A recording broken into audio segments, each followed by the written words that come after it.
Okay, hello everybody, and welcome to 2026. This is the first episode of the year, and I will tell you there's been a lot of back and forth about this episode. So I normally have so many podcasts in the queue, but with the holidays and everything else, and I was traveling to Asia to do this Future of AI talk, which was amazing, but that plus life plus 3 kids, the whole thing, I just got behind. And all of a sudden I was like, oh my gosh, we don't have a podcast for the first podcast of the year, which is horrible for somebody like me. Because, well, I love the podcast, but I also love the beginning of the year because you get to kind of just reset and reorganize. And to me, it's just kind of like cleaning out the closet. So what I wanted to do this year is start it off, and I'm going to call it like meeting you where you are. Or maybe I'm just going to say I'm meeting myself where I am. Because I think in the days of Instagram and social media, we all know this, right? Everybody presents the most perfect version of themselves. And when we see that and we're not in that space, what happens? We just feel like we're the only one that ever has anything go wrong, okay? Well, I learned a long time ago that no matter what, I'm never the only one that's going through something.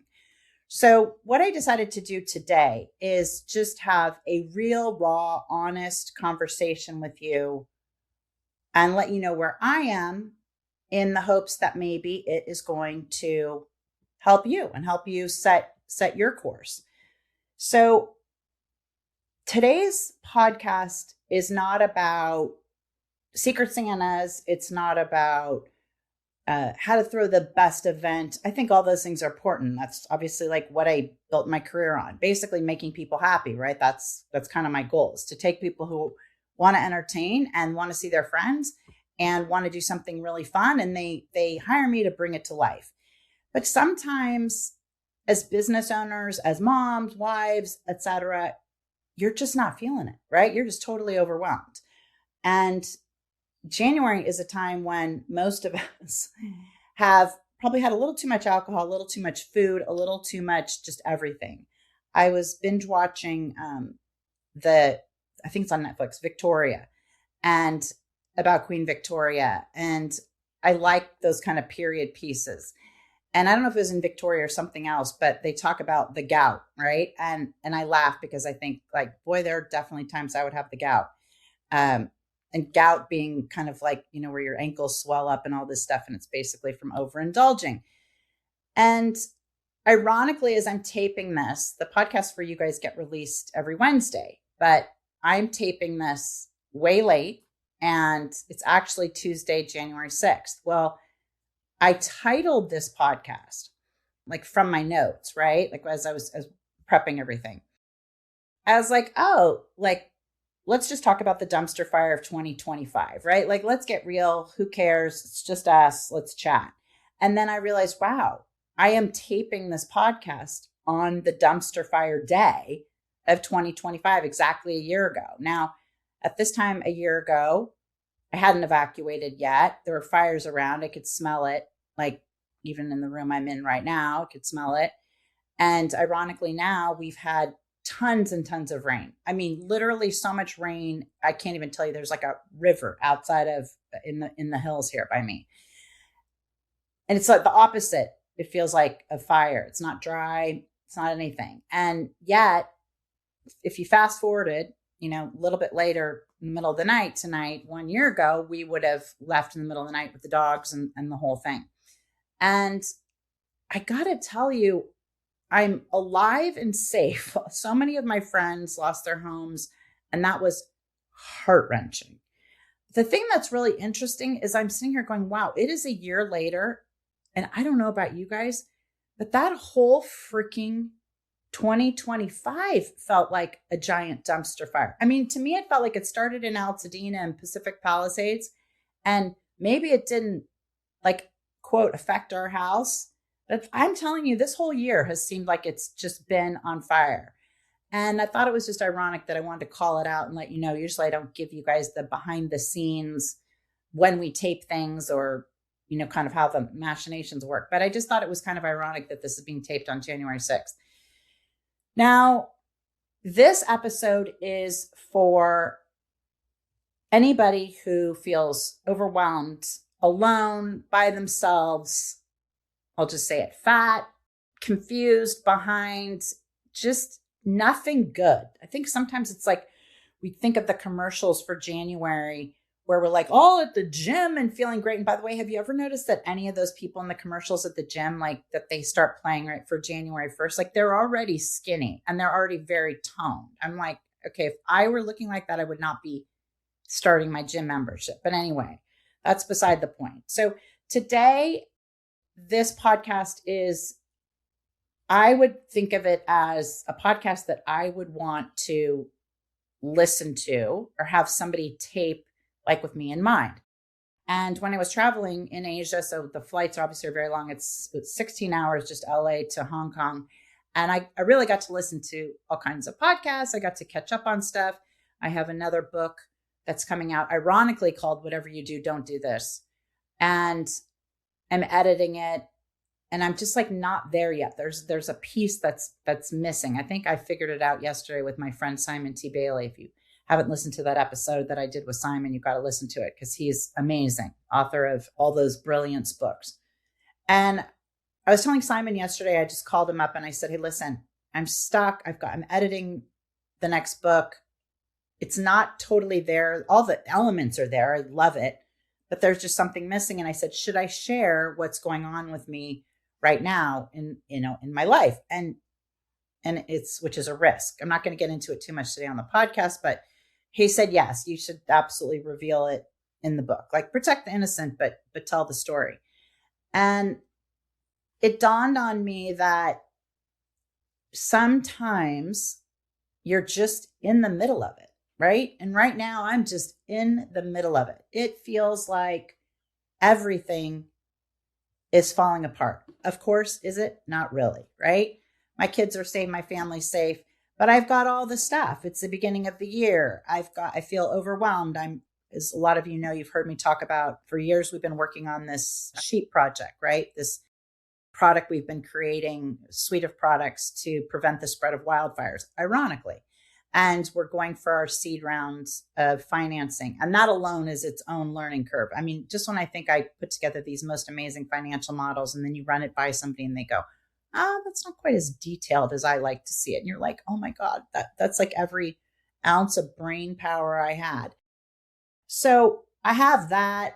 We all have our businesses, our kids. My daughter went back to school today, grumpy as all hell. If you didn't see that podcast with Coco Serio and her Christmas list, you might want to pay attention to that. But the whole point of me bringing this up is when I went to Asia a couple weeks ago and came back, I had travel time and you're just your brain is just not all there. And so I started listening to some things that would just motivate me because I needed to be very motivated. I was doing this talk on the future of AI and what do you do, talking to 800 of the smartest students in Vietnam that, or around Asia that you'd ever come across. And I put a lot into that talk. And the talk was about how everybody's thinking of AI as, oh my gosh, it's going to take our jobs, et cetera, which, okay, I get the argument. But my whole thing is everybody's thinking about building new companies and apps around efficiency AI. And I said, instead, we should be concentrating on relief AI, right? And that is thinking of people and solving their invisible suffering, because we all have invisible suffering. And then I kind of went into all the details about what it means, how you can identify a target audience who's having invisible suffering. And invisible suffering basically is somebody who is put into a position that they didn't want to be in. They are thrust into it immediately. They have no way out. They have no aptitude. And there are very high consequences if they try to get out. So for example, anybody who's a caregiver, right? It's like all of a sudden one of your family members takes a turn for the worse, or you have to care for an aging parent or, a spouse or a partner, and you're thrust into this world and you just feel like the world is swimming, right? And I was encouraging these students to focus on creating apps and programs and using AI to solve people's invisible problems. Because so many of us, we can look like everything is perfect on the outside, and we can smile and we can do podcasts and we can, do social media and we can go about our business and go to the grocery store. But behind our eyes, there's a certain amount of suffering, right? We all have a family member we're worried about, or somebody who's addicted to drugs or alcohol, or somebody who just broke up with their boyfriend or girlfriend and are just really struggling. And so I want this episode, maybe that's you when you're listening to this episode. And so this episode is for you. It's one you could bookmark and come back to. I think it's a great one if you could find somebody who maybe needs it and send it to them, because it's hopefully will be like kind of a big virtual hug.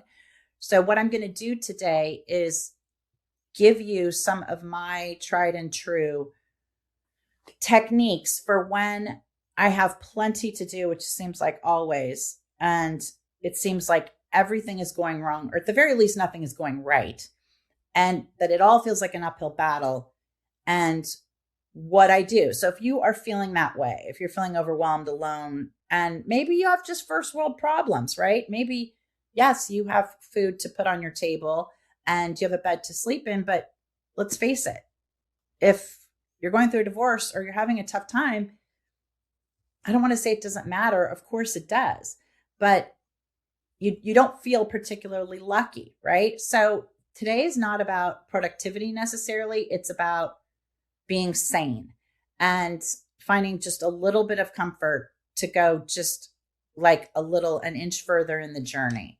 And to let you know that even people who seem like they have it all, a lot of times yours truly seems like she has it all, there can be so much going wrong. And as the podcast host of Every Day's a Train Wreck, and it didn't really dawn on me that I have a book, whatever you do, don't do this. I have definitely had my fair share of knocks and issues that I wouldn't wish on my worst enemy, nor would I want to repeat. And so this is more just like a podcast. It's kind of like a voice memo to a friend. Okay. So bottom line, that was kind of a big lead up, but this year did not kick off for me like champagne and vision boards. Now it was pouring rain. A lot of people find that depressing. I did not find that depressing. It's actually like my favorite thing on the planet, but it definitely feels like a dumpster fire, like on every front.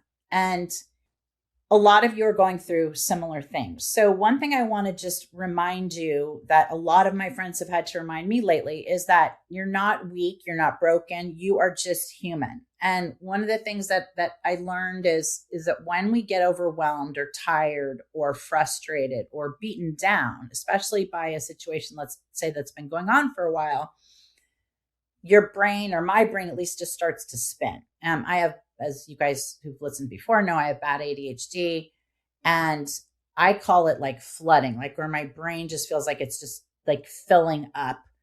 If you're not watching this on YouTube, you should, because my visual is like where the water is just like coming up to your eyes. And I want to say this clearly, that I realize that not everybody listening has the education or the resources that I have and the support system that I have. But you're still getting up and you're still being proactive and you're listening to this podcast and you're still trying. And that's huge. Okay. So I want you to think of this podcast as the one small thing. I'm going to give you all kinds of tips and tricks that have helped me in the past, that I go back to time and time and time again when the SH really hits the fan. So I want to be really clear. I'm not suggesting you do all of these things. I'm not suggesting you do any of them right now. Maybe you don't need it. Maybe you're freaking on fire, like in the good on fire way. But if you are having a challenging year or just having a challenge kind of just jumping into the year, I want you to listen to this podcast and just pick one thing that resonates with you. Okay. Now I've put this list into like 4 buckets, right? Of how I try to make myself feel better when it's like my head is in a tornado. So the first thing is that I want you to really like get out of your head. Like we have to just calm our nervous systems down. And one thing I want to reiterate, as if it's not totally obvious, is that I'm not a doctor. I'm not a lawyer. I'm not a therapist. I'm none of those things. However, I am a serial entrepreneur who has built many businesses, failed more times than I can count. And I have a lot of experience with being in the weeds and not knowing how to get out. So first thing is bucket one is just, you got to calm your nervous system down. One way to do that and to kind of shock yourself into a different state, and there's a lot of data to support this, is like put on a song, not one of those crying songs, unless you're going to put on a crying song and then put on something right after that's going to make you feel good. But I have a playlist in my phone called Guaranteed Happy.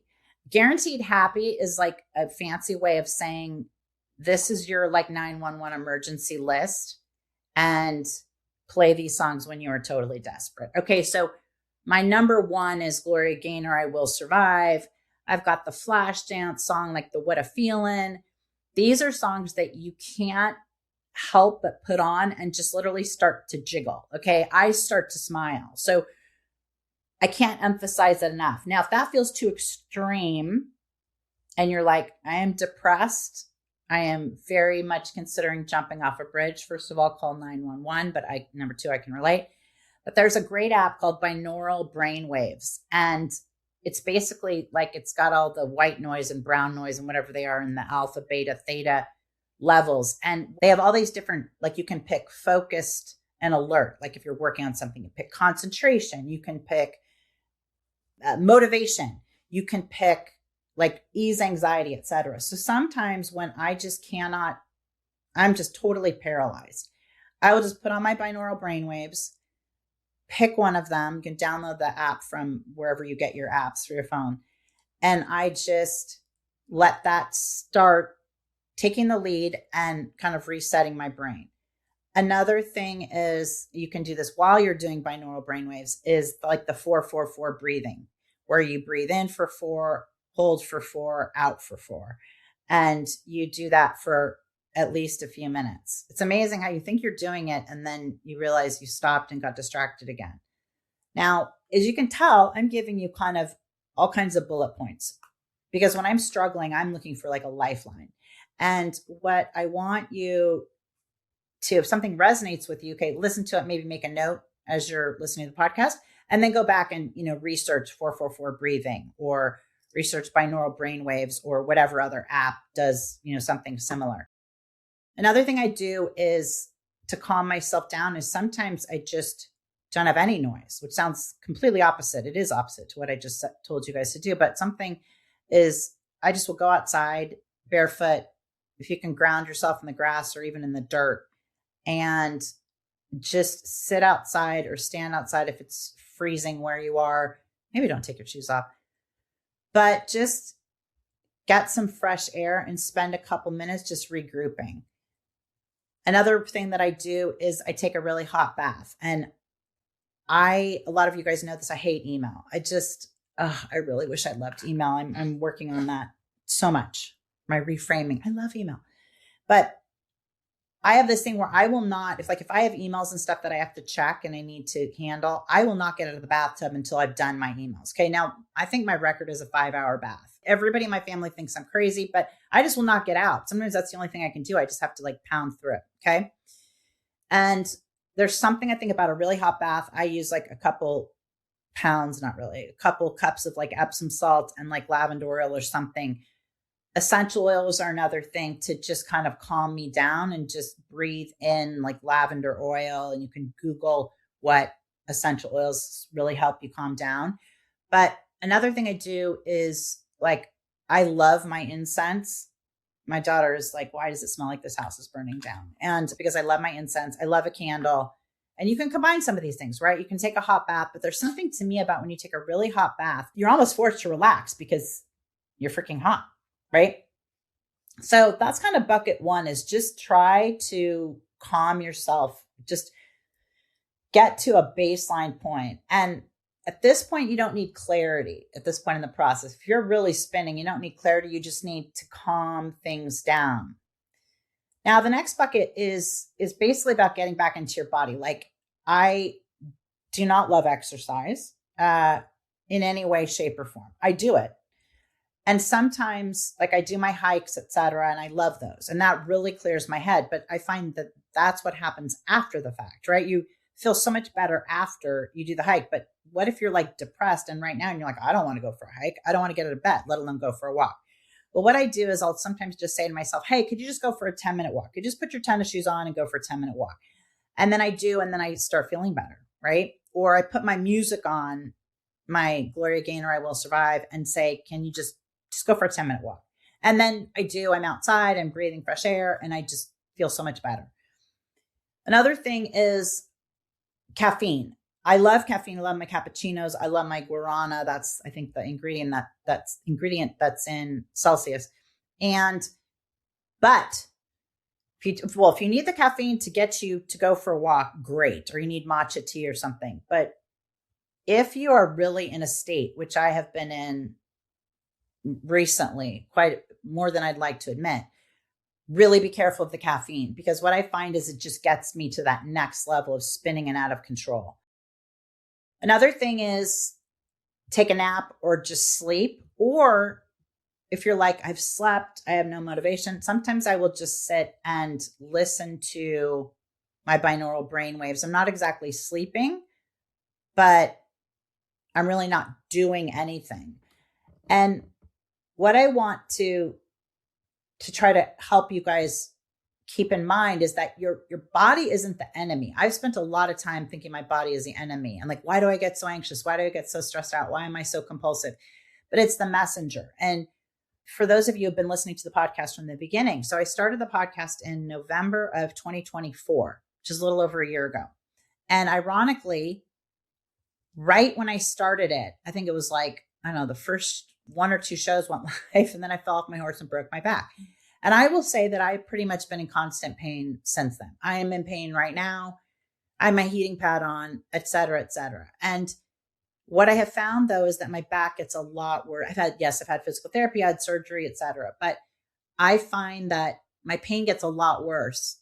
And if you haven't listened to any of these podcasts that we've done with Viola Morone, you have to, because she talks about the chakras and all this stuff. And I'm sure it's the stress and everything that just gets my back going. And I'm trying to get a handle on it, but I'm trying to look at it as, instead of like, oh my gosh, why is I'm so sad, my back is still hurting, this, is that I'm just trying to sit back for a minute and tell me it's the messenger, and what is it that I need to hear. The third bucket, which can be the most difficult, it's something that I have really hard time with, which is getting out of the isolation. And when we feel defeated, sad, less than, broken, the last thing we want to do usually is to reach out and tell somebody that. But what I have found is that sometimes you just call a friend, or you just text a friend and you say, hey, I'm really struggling, can you talk?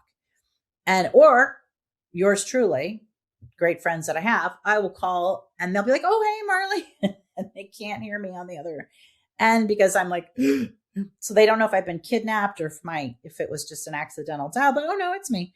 I just can't talk because I'm crying.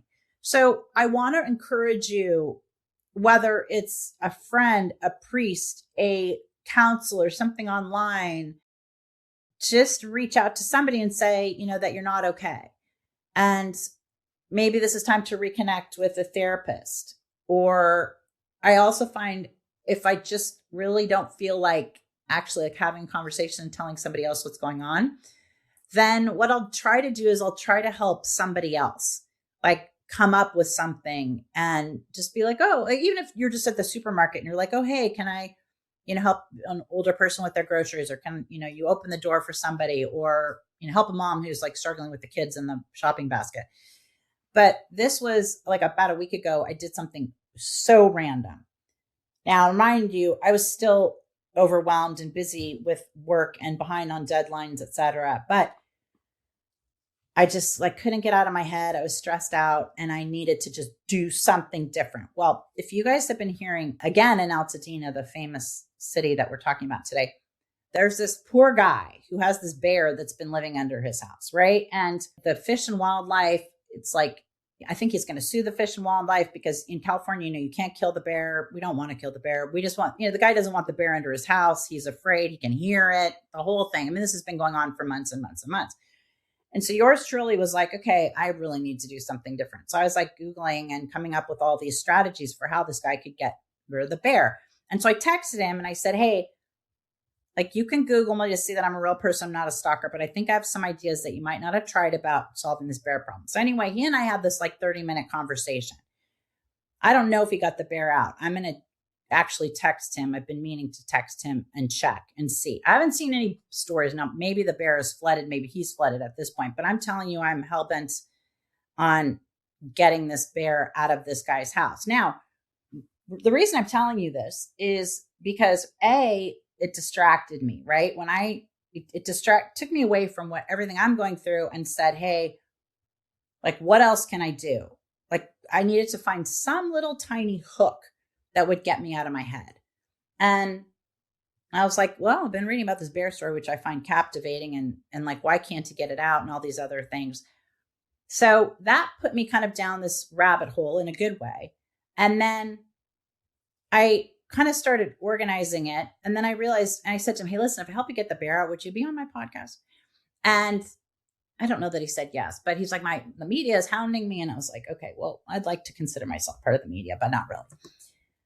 The idea is that I got so excited just talking to this guy that I was like texting my friends with whom I'd spoken about this bear story before. I'm like, hey, you know what? You know, the bear guy? I'm like, I just talked to him for half an hour. Okay. I got a lot of mileage out of this really ridiculous conversation I had with him. So try to help somebody else with something, even if it doesn't work. We don't know. That bear still might be in there. He might have mauled the poor guy by now. Another thing is give a random compliment. Just even if it's to one of your kids, and just say, that was really kind what you did for your brother or sister yesterday. Or, hey, I noticed that I didn't have to wake you up, or you didn't seem quite as grumpy, Coco, this morning when you went to school, that kind of thing. And the key takeaway here is that isolation really makes the pain lie to you. Isolation just makes it all seem a lot worse. And then we start catastrophizing, etc. So really consider that. Now, my bucket 4 is about getting re-anchored. And this kind of stuff is going to be controversial. Some of you are just going to like not listen from this point. That's okay. But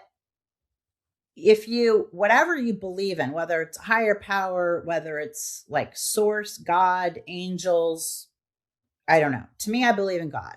And I have found that when it's the most challenging, that is the best thing I can do, is try to get like reconnect with God. Now you can substitute the word God for source or grounding, or whatever resonates with you. But there's a great app out there called Hallow, and it's by one of the Wahlberg brothers, the Mark Wahlberg, I think. Anyway, I don't know that it's like Catholic or anything, but it has been really amazing for me. There's another app, a rosary app, that when things get really bad, I just will play my rosary and say my rosary over and over and over again. The first thing I do every single morning is open up a book called Jesus Calling. They have an app also, and I don't think it's a particular religion either, but it's so great because every day has like a message. So you open it up and, you read the Jesus Calling, and it just kind of meets you where you are. And to me, it helps set the day. It just kind of reminds me like, it's all going to be okay. Now, another thing I do is 5 affirmations a day. And Louise Hay is from Hay House. I think she's amazing as part of this. Like, I go back and I listen to like on YouTube, or I download audiobooks like on Audible, like Louise Hay or Abraham and the Teachings of Abraham. I think it's Esther Hicks. Or I will listen to, as I say, Dr. Wayne Dyer's another great one. Anthony Robbins. That's like one of my really old go-tos. I love Anthony Robbins. It's hard to be in a bad mood when you're listening to Anthony Robbins tell you how he was homeless and like, just get your act together. So go back and listen to something that's just going to at least move the needle a little bit. Anyway, going back to the affirmations, you can Google some good affirmations, or just Google, Louise Hay House, and find out what are some affirmations. And I do think there is something to saying these affirmations over and over and over. You do start believing them. I know a lot of people say, well, it's not true. It's not, whatever. At this point, like if you're desperate, you need something to move the needle. So I think affirmations are a great thing to do. And they're even something easy you can do when you're driving or spinning or freaking out. Don't forget the basics of a vision board. I am famous for my magazines and all my magazine cutouts, etc. I like paper. I like to tear it out. I like the sound of tearing it out. I like organizing them and creating my vision boards. I literally have a giant vision board, or like what I'm kind of working on or what motivates me in my office. And then I also have one that's like in a book almost, that I'll just glue things. And it's funny because I like Gwyneth Paltrow. We did an event for Gwyneth Paltrow years ago, and she actually was in one of my goal setting books. It was like kind of a goal setting vision board thing. And I freaked out. I was like, that is so weird when something you manifest like actually shows up. So vision board, even if it's just like opening a Pinterest account or something and creating a board and just putting photos in there or images of things that you like or that make you happy. It's true, a picture is worth 1,000 words. Another thing I do is a victory log. So when I'm feeling really challenged, sometimes I will just start to write in my journal or even on a piece of paper all the things that I did do. So I might just put, got my makeup on today, taped a podcast, read Jesus Calling, and, scrubbed my teeth. Whatever it is, like gave somebody a compliment, texted a friend, followed up on, an email I was supposed to do. Because I find that it gives you a little bit of wind under your wings. And then you have like some momentum, because an object in motion stays in motion. But it's like when you're sad or depressed or just not feeling it or unmotivated, at the very least, the hardest thing is just to get the impetus to get something done.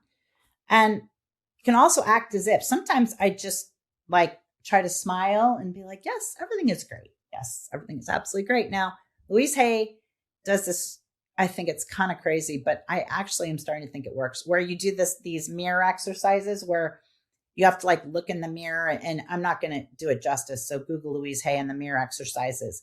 Cheryl Richardson is another great one with this. And you have to like talk to yourself in the mirror so that you really like yourself. And what's kind of funny is that she talks all about how difficult this is. And I got to tell you, I don't mind talking to myself in the mirror. That's the one strange thing, is that I'm like good talking to myself in the mirror. And sometimes that's just acting as if, though.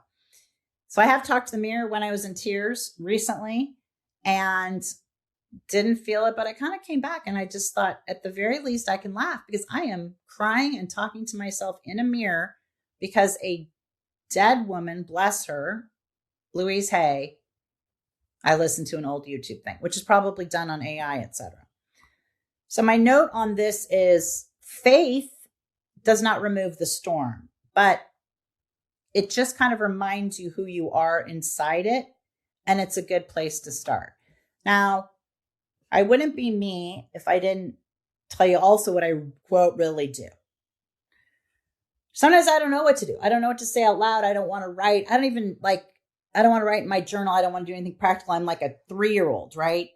Who just wants to have a tantrum. And so sometimes I just type it, and I just really type it into ChatGPT. And what I find is I'll be like, and then like my kids make fun of me because they said I talk to ChatGPT like it's a person. But what I find is that I start to vent. It gets it off my chest. It's an easy way to almost kind of start journaling. And it gives me an outlet, and then I sort of sort through what's really going on. Am I tired? Is the sky really falling, et cetera, et cetera. And so I want you, at the very least, whether it's ChatGPT or your favorite AI of choice, sometimes just ask ChatGPT what to do and say you are in the proverbial SH, So think of it as part therapy, but sometimes it just helps me not to be alone in my own head, especially if I feel like, oh my gosh, I can't call one of my friends and just cry one more time. This is a very random podcast, very raw. I have to tell you, it took me a long time this morning just to start taping, which never, ever happens because full disclosure, I was in tears. I was like, I'm trying to do this podcast about hope. I started out with kind of like great intentions. And then I just got all in my head and I was in tears. I'm like, should I reveal any of these things that my back is still bugging me and I'm challenged? And then I thought, you know what? Why not? It is called Every Day is a Train Wreck. And I wanted to just share a little bit about what's going on with me and encourage you in case you are in a similar boat or know somebody who's in a similar boat and you just don't know what to do or how to help them. Maybe just forward them this podcast. Maybe it'll help. So if you take nothing else from this episode, please realize, and this is ironic coming from the girl who loves her goals and her 5-year plans and everything else, is that right now you don't need a 5-year plan. Okay. You need one small action that says, I'm still here and like, I'm still in the game. And one of my great friends, Francie, her grandson was on, Sebastian was on, we did a whole segment on his app, and she has some great wisdom that she's given me over and over. And she says, when it really goes south, she says to God, I can't, you can, please do. I can't, you can, please do. And I have been using that one a lot. So if today all you do is breathe, drink water, get through this hour or however long it's been, that counts for something. And just take one thing that I said, just one, and consider it. Even if that one thing is just passing it on to a friend because you're like, I don't know what this girl's talking about. I am like white hot right now. So if you haven't already, this is Every Day is a Train Wreck. I'm your host, Marley Major. You can follow us on YouTube. Speaking of Victory Log, I got a notification that Christmas came early. Mid-December, we got our 2 millionth view, which is mind-blowing. So our audience is starting to grow. You guys are sharing the podcast. You are sharing it on YouTube. I can't thank you enough. I'm so grateful for the motivation and the enthusiasm to still keep showing up for you guys every week.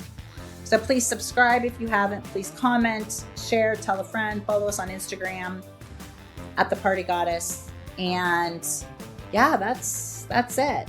But I'm right here with you in the mix, in the soup. I'll see you next time. Thanks, everybody. Be safe.